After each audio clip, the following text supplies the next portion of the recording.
Hi my lovely viewers, this is Alrighty World Learning Tutorial channel for you. Today in this tutorial I am going to show you unmarking Firefox data collections and use technical and interaction data in Mozilla Firefox. So for this case we will go to the Mozilla Firefox that I have been pinned in my taskbar. Click here and go to this and click the G icon. So click here, enter the settings option that we can get the privacy and security.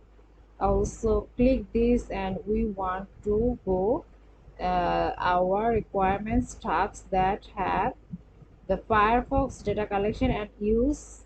So what have there have we strive to provide you with choice and collect only what we need to provide and improve Firefox for everyone. So we always ask permission before receiving personal information.